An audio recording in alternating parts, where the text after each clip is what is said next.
ناظرین کرام،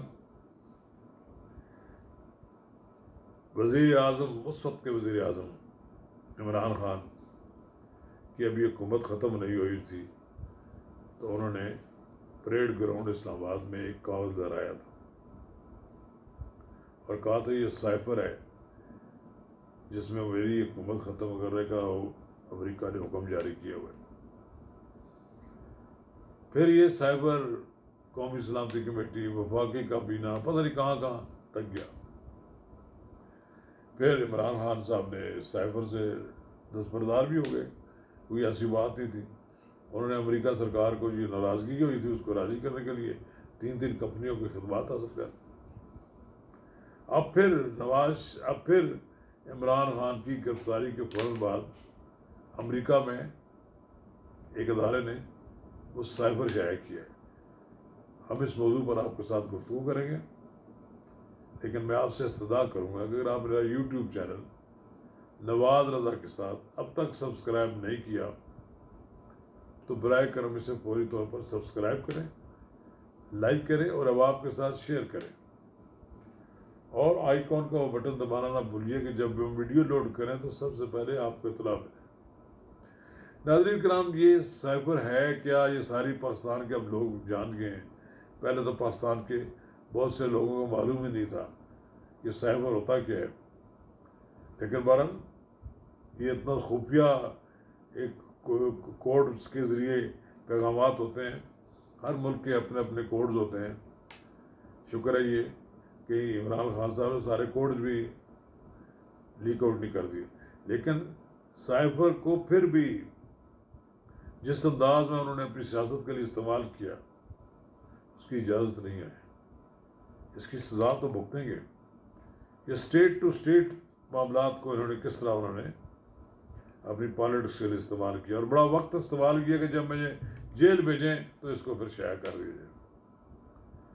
امریکہ کے کوئی ادارہ نہیں ہے جس کی ناک نہ رگڑ رہے ہوں کہ مجھے معافی دے دیا جائے اور میرے بارے میں غلط فہمی جو پائی جاتی تھی وہ ٹھیک ہو جائے۔ بھائی آپ امریکہ کے لیے کام کرتے رہے ہیں، پھر اب آپ نے پتہ نہیں کیا آپ کو خناس آپ کے دماغ میں آیا، آپ نے سارے معاملات خراب کر دیے۔ اب پھر اس سائفر کو اپنے آپ کو بچانے کے لیے وہ استعمال کریں، لیکن ریاست جس کو کہتے ہیں، جس کو اسٹیبلشمنٹ کہتے ہیں، وہ معاف نہیں کرے گی ان کو اس طرح کی غنڈہ گردی اور بدماشی کو۔ میں تو سمجھتا ہوں کہ ہمیں عمران خان کے باہر آنے کا کوئی چانس نہیں ہے۔ عام تاثر یہ تھا کہ توشہ خانہ میں ممکن کو کہیں ریلیف مل جائے، کوئی ضمانت ہو جائے، کوئی کیس آگے چلتا رہے، فیصلے ہونے میں کوئی تھوڑی سی دیر لگے۔ ان کی 7 مقدمات میں عبوری ضمانتیں جو تھی لاہور ہائی کورٹ نے مسترد کر دیں۔ اب یہ آگے جائیں گے، مزید ضمانتیں مانگیں گے۔ اس کا مطلب یہ ہے کہ اگر فوری کو ریلیف بھی ملے گا وہ باہر نہیں آ سکیں گے۔ اب وہ مہمان رہیں گے، سرکار کے مہمان رہیں گے، جہاں ان کا علاج معالجہ بھی ہو رہا ہے اور جو ان کی ضروریات ہیں ان سے ان کی جان چھڑانے کی کوشش بھی کی جا رہی ہے، اور یہ بھی کوشش کی جا رہی ہے کہ ان کو کوئی جانی نقصان نہ پہنچے اور وہ آرام کے ساتھ جیل کاٹ سکیں۔ جیل کے اندر بھی وہ کولڈ برڈز یوز کر رہے ہیں، انہیں معلوم نہیں کہ جگہ جگہ بگنگ اسٹریمرز لگے ہوئے ہیں۔ یہ خان صاحب کو جو رکھا گیا ہے اٹک کی جیل میں، وہاں اگرچہ وہ ان کے شایان شان سہولیات نہیں ہیں، لیکن خان صاحب کا امتحان لیا جا رہا ہے کہ کتنی جیل برداشت کر سکتے ہیں۔ ان کے حامی لگے تو ہوئے ہیں، خوش آمدی لگے ہوئے ہیں اور کہہ رہے ہیں کہ وہ جیل کاٹ رہے ہیں اور بڑی بہادری کے ساتھ کاٹ رہے ہیں اور دندنا رہے ہیں، ان کی نعروں سے گونج رہی ہے جیل کی، جناب عمران خان آ گئے۔ کوئی چڑیا کو پتہ ہے، کوئی چڑیا بھی پر نہیں مار رہی۔ کسی نے ملک میں کوئی ایجیٹیشن نہیں کیا خان صاحب کو باہر رہا کرنے کے لیے۔ لوگ سہمے ہوئے ہیں، لوگوں کو معلوم ہے کہ اگر ہم نے کچھ کیا تو پھر دوبارہ جیل سے باہر آنا مشکل ہو جائے گا۔ طے شدہ بات ہے کہ خان صاحب نہ اب آئندہ الیکشن میں حصہ لے سکیں گے، اور ان کی یہ پارٹی ٹوٹ پھوٹ جائے گی، کچھ اسٹیبلشمنٹ کی گود میں چلی جائے گی، اور کچھ اپنے اپنے راگ الاپنا شروع کر دیں گے۔ 3-4 اس میں یہ تقسیم پارٹی اقتدار تو بڑے دور کی بات ہے، کچھ نشستیں حاصل کر لے گی، اسمبلیوں میں جا کر وہ شور شرابہ کرتے رہیں گے، لوگ کس سے پارینہ بن جائے گی تحریک انصاف۔ لیکن خان صاحب کے لیے محبت والی میں بات جو کہتا ہوں وہ نہیں لوگوں میں ختم ہوگی، وہ اسی صورت میں ختم ہوگی کہ خان صاحب مزید کچھ اور بلنڈر کر رہے ہیں۔ ابھی ڈائری آئی آج، لیکن آپ کیا اب لوگ کہتے ہیں کہ یہ کوئی ڈرامے تو نہیں ہے۔ بہرحال اس ملک کو اگر پیرنی نے چلانا تھا، وہ تو ڈکی چھپی بات نہیں ہے، بہت سی چیزیں سامنے آ رہی ہیں۔ پیرنی صاحبہ کے فیصلوں کی وجہ سے آج عمران خان صاحب جیل میں، کاش کہ ملک کے وزیر اعظم بنتے اور وزیر اعظم کے طور پر وہ کچھ فیصلے کرتے۔ عجیب عجیب باتیں سامنے آ رہی ہیں، سارا ان کے ہاتھ کی لکھی ہوئی ڈائریاں سامنے آ رہی ہیں۔ یہ چیزیں تو نہیں ڈکی چھپی رہ سکتی۔ ارسلان کا ذکر بار بار آ رہا ہے، کبھی کس کا ذکر آتا ہے۔ خان صاحب نے بھی کمال کیا نا، جب اگر حکومت چلانی ہے تو آپ نے اپنی پیرنی سے رائے کیوں لینی تھی؟ سیاستدان قوم کے بارے میں اہم فیصلوں میں اپنی بیویوں سے مشورہ نہیں کرتے۔ میں فیروز خان نون کا وہ ذکر کروں گا کہ ان کی اہلیہ وقار النساء نون ان کے معاملات میں مداخلت کرتی تھی، کبھی کہتے تھے فلاں یہ کر دیں، لوگ اپروچ کرتے تھے تو پنجابی میں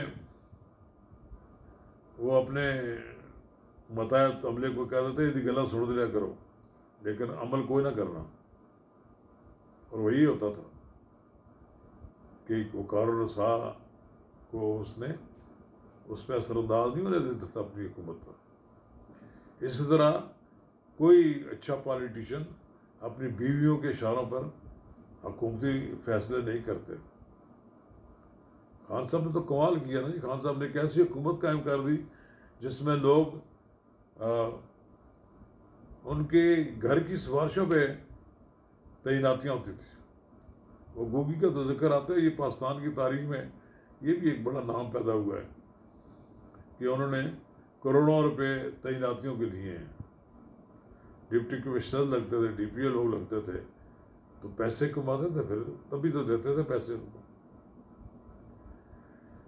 اب خان صاحب کا سیاسی کریکٹر جو ہے، کیریئر جو ہے، وہ زوال پذیر تو ہے، لیکن اب دیکھنا یہ اگر نئی حکومت آتی ہے، ملک کے معاملات بہتری کی طرف لے جاتے ہیں اور ایک ایسا ماحول پیدا ہو جاتا ہے جسے پتہ لگتا ہے کہ پاکستان ترقی کی طرف گامزن ہو گیا ہے، پھر ممکن ہے، یہ بات قرین قیاس بھی ہے کہ لوگ آہستہ آہستہ بلا دیں عمران خان کو۔ لیکن فی الحال تو میں نہیں سمجھتا کہ موجودہ حالات میں جب کہ مہنگائی بھی ہو اور مہنگائی کا کوئی حل بھی نہ نکلتا نظر آ رہا ہو، تو لوگ پھر کس طرح جائیں گے ووٹ ڈالنے؟ لوگوں میں بھی بڑی فرسٹریشن پائی جاتی ہے۔ اسی کا فائدہ اٹھا رہے ہیں عمران خان صاحب۔ پھر عمران خان صاحب نے کون سے تیر مارے ہیں 1 سال میں یا 12-16 مہینے میں؟ اب لوگوں نے کہا یہ بدترین حکومت گئی ہے جی، یہ بھی ایک بکواس بات ہے۔ 16 مہینے تک کہتے تھے یہ حکومت ایک دن قائم نہیں رہے گی، 16 مہینے قائم رہی نا۔ 2 ووٹوں کی اکثریت سے قائم ہونے والی حکومت 16 مہینے قائم رہی۔ جب اسے گرانے کی کسی نے کوشش نہیں کی تو پھر قائم رہنا تھا نا۔ عمران خان خود بھاگ کے چلے گئے اپنی نشستوں سے استعفے دے کر، پھر کس نے گرانا تھا انہیں؟ یہ اس حکومت کا بڑا کمال ہے کہ اس نے پاکستان کو ایک پٹڑی پر دوبارہ چڑھا دیا ہے، ڈیفالٹ ہونے سے بچا لی ہے۔ اور اب عمران خان صاحب دوبارہ دیکھیں نا، یا تو پھر ایجیٹیشن، عمران خان میں اتنا زور ہے کہ ایجیٹیشن کر کے اس حکومت کو گرا دیتے، وہ بھی نہیں گرا سکے۔ خان صاحب کے لیے بھی کوئی اچھی خبریں تو نہیں ہے نا یہ. خان صاحب نے زوال اپنے لیے خود منتخب کیا. یہ میں بار بار اس طرح کہتا رہتا ہوں کہ کچھ شہر دے لوگ بھی ماڑے سن، کچھ آ مرن دا شوق بھی سی. خان صاحب نے خود اپنے لیے موت کا انتخاب کیا، سیاسی موت کا میں کہہ رہا ہوں. کاش عمران خان ایسا نہ کرتا.